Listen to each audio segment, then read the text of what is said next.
So my name is Will Brackett. I'm with ThyssenKrupp Elevator, here to present our, we call it a Nimh box. Nimh stands for New Installation Maintenance.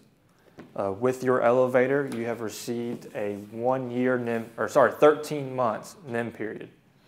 So that means now that your elevator turned over, you have 13 months of free service. I'm here today to explain to you what that includes, what's covered, what's not covered, how to avoid extra charges. That's always very important. I mean, pretty much kind of everything you need to know. We're going to go through after I give a little presentation here, Chris and I, he's my service manager, Chris Wilbanks.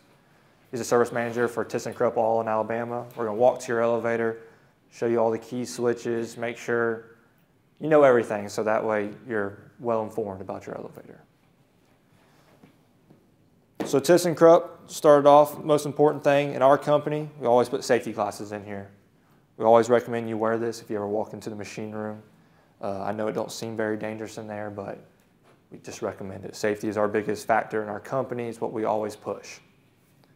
Also included in this box, I have keychains. You can use them for what you want. Some people put them on their car keys.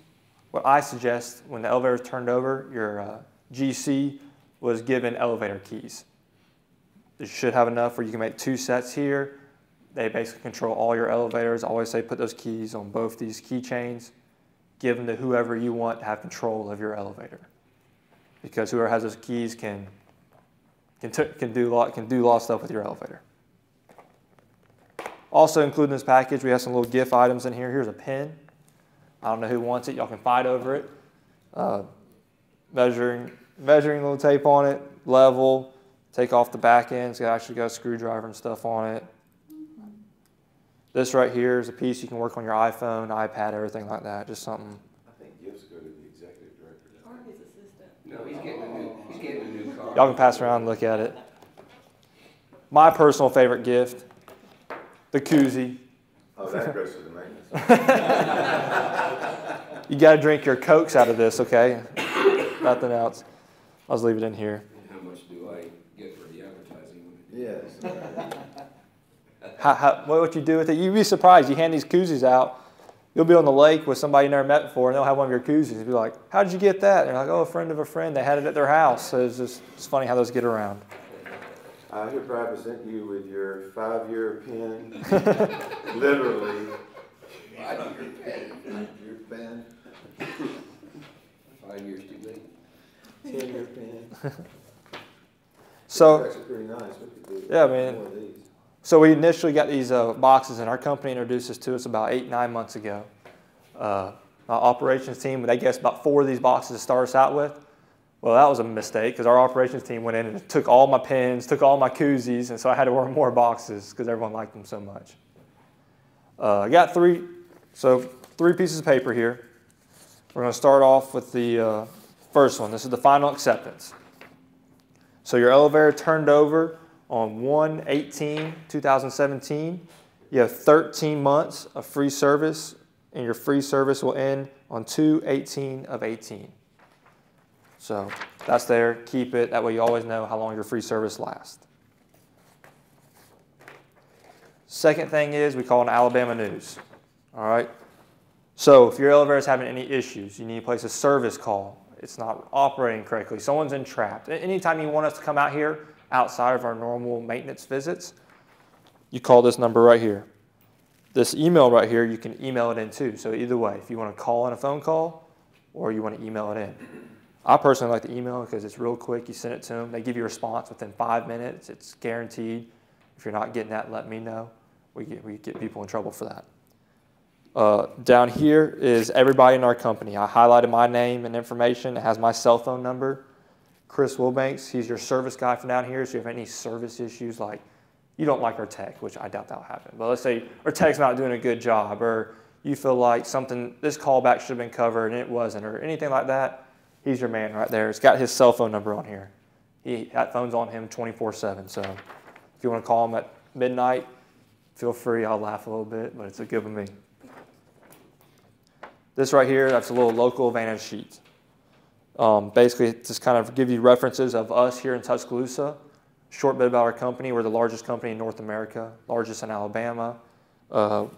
we have DCH. We have a full-time resident guy there, always there. So and we have another guy who would be, his name's Bobby Waldrop. He'll be your technician. He runs a route that he's here. He's in Tuscaloosa 3 to 4 days a week. So let's say for some reason Bobby's, because we have BF. Let's say he's at BF at the tire plant. He's busy over there. You have an entrapment, someone stuck in your elevator. We'll send Gary from DCH over here, get him out, get your elevator back up and running, so you can be assured that you'll have the best response times. So you can take that. This right here is basically your all you need to know for your new installation maintenance period. Your NIMH period has all the information you need. Any questions you might have, this will answer it. I'll highlight just a few sections right now. Page 3 here, it says what is not covered by NIMH service. It's very important to know that.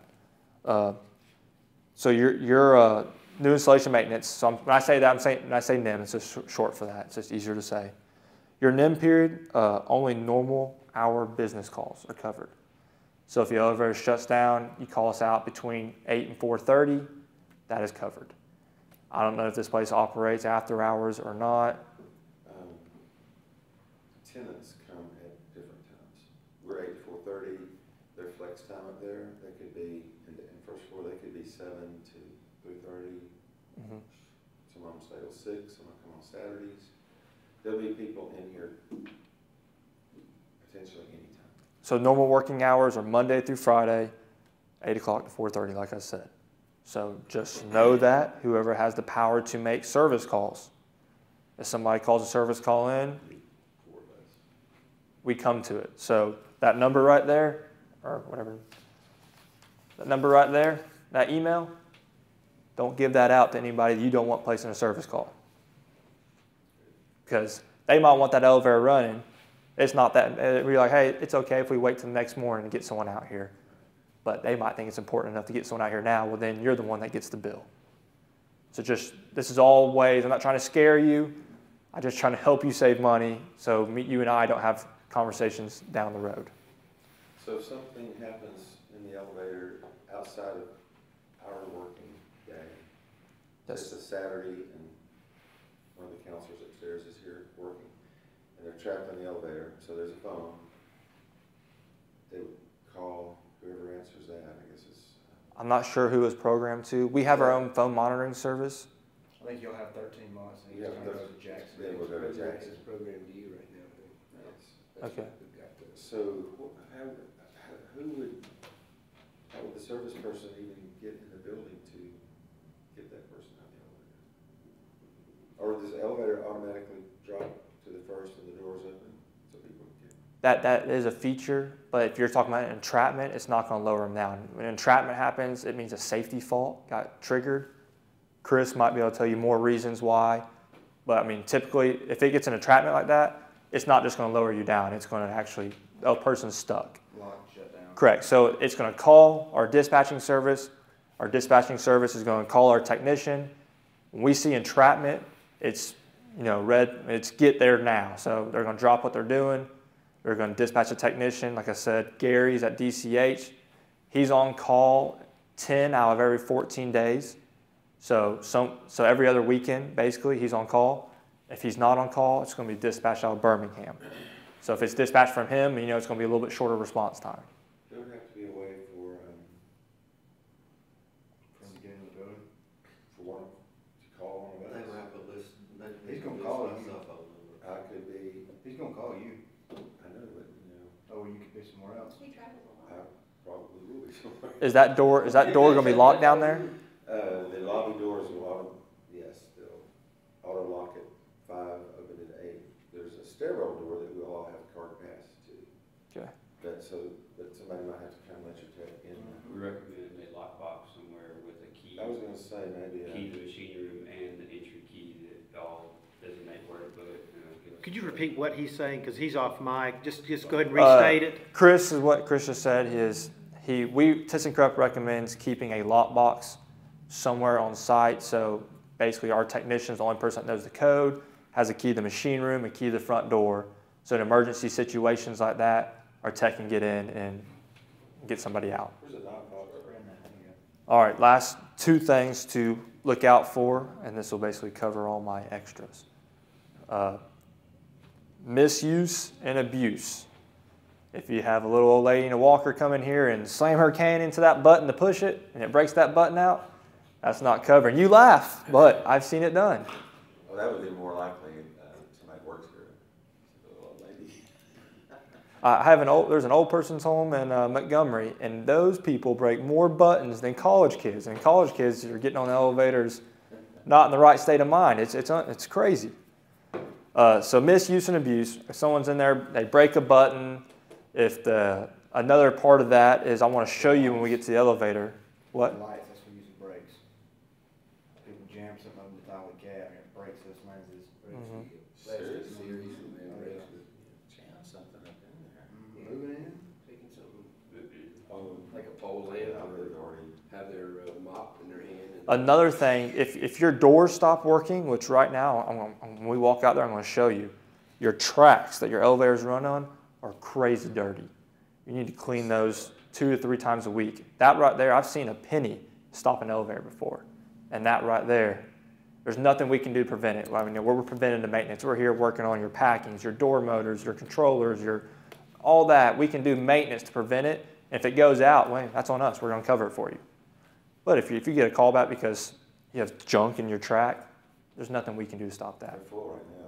Yeah, we actually, Sorry, that's true. I started grabbing it, I was walking when we got here, Chris actually pulled stuff out of it because we were like, oh man, that's not good. So that is and they don't need to sweep it down into the pit. Vacuum it. They need to vacuum it out. Next thing I want to cover in this book is basically transition period. So you have 13 months of Nimh. You're going to be seeing me a lot, my smiley face, because I'm going to want to get a contract signed with you. We're going to talk, I'm just telling you, we're going to talk slowly. I mean, we won't talk about today, but it's going to be, I'm going to gauge kind of your coverage, because we have different coverages from the lowest coverage where we just do quarterly preventative maintenance, but we don't cover parts. So where we actually have coverage where we cover all overtime calls, everything. I mean, it's the Cadillac plan. But if you're not open on overtime, maybe you don't need us to cover overtime. You don't need to pay that higher premium. But just to let you know, that is going to be something that you and I will probably be discussing as time goes on. I have a checklist here. I'm not going to go over this now. We're going to walk over to the elevator. It's basically things to do before placing a service call just to help you out. This is more things to check before placing a service call. Basically, everything else on here I need to walk to the elevator with. All right, guys. So just so you know a little about your elevator, this right here is a vandal-resistant button. That's a very good thing. That means you should have less broken buttons. I know it doesn't look it, but it is. It's an upgraded feature. This is actually our new button. It lights up pretty blue like that. That button's only been out for 6 months, if that. So that's not a lot of customers have that. I've actually been going around with some of my customers and upselling them on this. So just know that that's a pretty cool feature you have. So out here, you have a lot of buttons right here. I know this is a lot going on. This is all per code. There's nothing, we have no choice in this. So I'm going to walk you through everything you have. This is your button right here, makes the elevator call. You're going to have people come up here and start hitting stuff because they don't know what to hit. This is the button right here. Your next button is your lockout.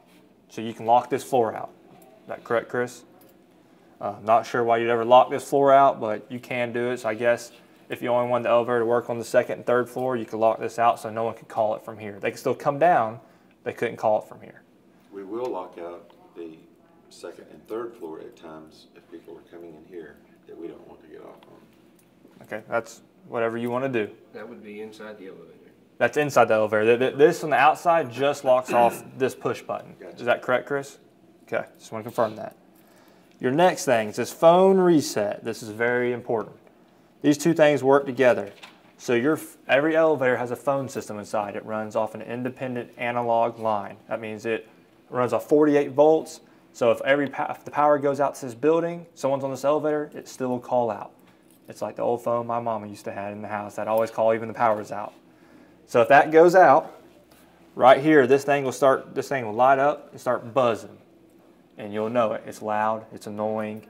It's a feature that's put on there to let you know that phone's out. So that way if someone else gets stuck, they can call out. All right, so here's a communication failure button. So if this thing's beeping, Sometimes your phone line just got dropped for a few seconds. You know, it could lose power. It comes back on. Your phone line's still working. Your phone's still working. But this is going to beep because it lost. It's going to let you know. So before you call us out here, come and try this. Hold it. You'll reset it. Hold for about 3 to 5 seconds. Come back on. This will turn off. Now, if that comes back on again, you got 1 or 2 problems. One, your phone line is bad. That means you need to call it. It means AT&T, Charter, whoever you have. Call them. And then if they come out here, call them first before you call us. Call them. They go, hey, your phone line is working. It's hot. That means your phone's not working. And then you call me, and then that's when we start working on it. Okay. Any questions about the phone system? Next one on here is the fire hat. This is fire service. This is the barrel key. This is supposed to be used by firefighters. I'll just let you know how it works. Turn it in. You turn it on. The red hot comes on. Doors stay open. Doors will not move. If you want to walk in here, I can show you the other sections of it. Fire operations panel. You open it. It's got everything in here the firemen need to use to take the elevator up, get somebody out of a fire if they're in a wheelchair, and get them out. No one here is really going to use this, but it's just good to know how it works. Another good thing to know about your fire system. Hang on. And go ahead and start over again. Another good thing to know about your fire system, if you have, your fire alarms go off. Your elevator is tied to your fire system. Your elevator is going to recall, come down, this hat will be on. You're going to call us and be like, hey, my elevator's not working, blah, blah, blah. Well, look, if your hat's on like that, just know your fire system, if your alarm's still going off for your fire system, you can't reset this. So you first get your fire system back running. Once it's operating, come back here. Go hold it on reset, count to 5, 3, 4, 5. Go to off, elevator's back running. I just saved you a service call, saved you an extra. Because there's nothing we can do to prevent you going on fire service. So that right there is very important for you to know. If you see that red hat come on, 1, check your fire system. Make sure your fire alarms aren't going off. If they are going off, you have to get that fixed first. This right here is the last one I haven't covered. It's basically Hoist Way Access. Don't touch this. This is for our technician only. Stay away from it. Act like it's not there. It's per code for our technicians, for technicians only, only certified elevator people. So next, your doors. You can see some weird smudges looking things on there. Use stainless steel cleaner. Is that correct, Chris? You got any special brands, anything you recommend? Just regular stainless steel. Any stainless steel cleaner. Use it, get all that. It'll kind of get rid of all the smears. When your cleaning crew is cleaning these doors, if you bring your camera right here, this is a photo array right here. This is basically what happens when your elevator closes. You put your hand in the way, it opens the door back up. If you put that stainless steel cleaner on here, it will damage it, and that is going to be an extra. Just going to throw it out there, let you know that. So have your cleaning crew, do not touch that. Another important thing, your cleaning crew right here, see these tracks? They are really, really, really dirty. Piece of stuff in there, that needs to be vacuumed out at least once a week. I mean, you don't have to do it every single day, but just keep an eye on it. Yeah, my name is Christopher Wanks. I'm the service manager at ThyssenKrupp. I'm here to explain the COP, which is car operating panel of the elevator. At the very top, we have what's called a position indicator. It tells you what floor you're on. Underneath will be the emergency light if the power goes out. This is a battery operated light that will come on and remain on for anybody stuck in the elevator. This is the fireman's panel. It's only operated by the firefighters, none of the public. We'll move down. This will be a fire indicator to show if there is any problem and it's on fire service. It will light up red. The run stop is a feature that you can use to hold the doors open. We don't recommend it. We recommend using independent service. Independent service is a L203 key. We recommend it for any time you're moving to hold the doors open. When you put it on independent service, it will hold the doors open, remain the doors open, and it basically puts the elevator on a manual operation. You have to tell it what floor you're going to, and you also have to tell it to shut the doors. The elevator will not run till the doors are shut, and you go to the second landing. When we arrive at the second landing, the doors will remain open and stay open until it is commanded to change state. The benefits of this is when you're moving in and out, your doors won't keep trying to close on you. You have time to bring all the material in. Once the material is loaded up, you come in here, you close the doors. As you see, you press 1 and you close the doors. Once the doors are fully closed, you let go and it'll take us down. That way you don't have doors always trying to close. If you're always opening them up when it's on normal service, your elevator will actually time out and your elevator will stop working. So anytime you're trying to move, always put it on independent service. Alright, the back up independent service, remove key, the elevator is now back on normal operation. Hoist Way Access, this is for our technicians, is not to be keyed or used by the public. And light and fan, which is the L203 key as well. It can be used to cut the lights or the fan off if desired. Our call button is pretty self-explanatory. Floor lockout buttons. This is going to be the L206 key. When you don't want anybody to access the floor, turn it to the on position. It does not take the call. You still go to 3. When you want to put it back on normal operation, again it's the L206. Just turn it back to off at any time. And Now it works. Floor's back on.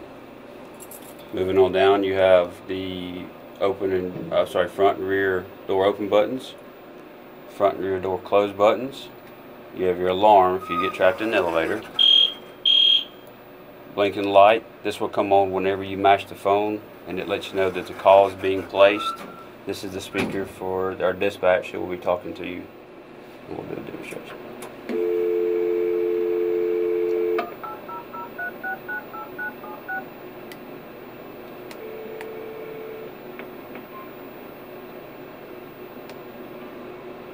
You see the lights blinking, it means they answer the call. No, this is the elevator man, I'm just checking the phone. Thank you. And so that is your COP, car operating panel. That's how everything works. And the most important thing for this place is knowing how the car lockout switches operate. So ThyssenKrupp policy, we require safety glasses to be worn anytime we're entering the machine room. I'm going to demonstrate what to do in an emergency entrapment. First, put your safety glasses on. So walking in the machine room, we have 2 boxes. One is labeled elevator cab lights. One is labeled actually elevator disconnect. In the emergency event only, an entrapment, you can come in, face out towards the door using your left hand, pull the disconnect down. Leave it off for at least a minute, pull it back up and cut it back on. If the elevator resets and lets somebody off, it saves you an overtime call back on the weekend. We still recommend you call us. Ask for a call to come in on regular hours on Monday so we can inspect the elevator, make sure nothing's wrong. But it will save you an overtime callback and getting somebody entrapped off the elevator. This is your main controller. You should never open it. Look inside of it. This is the oil line shut off. Do not ever pull the oil line shut off. Leave this for the technicians only. From ThyssenKrupp, we want to thank you for buying our elevator. We're very proud of it. It is a great running elevator. They're made to last. You're not going to have many issues out of it. I will tell you, first 6 months, we call it the break-in period. You might have a call or 2 here and there, but once we get that adjusted out, this elevator will run well for many, many years. You won't have any issues with it. I know this elevator is going to be very important for this building. So we're wanting to stay here. We're going to stand behind our work. We do make this equipment. We're proud of it, and we want to be here. So we want to be your partner, and just want to say thank you.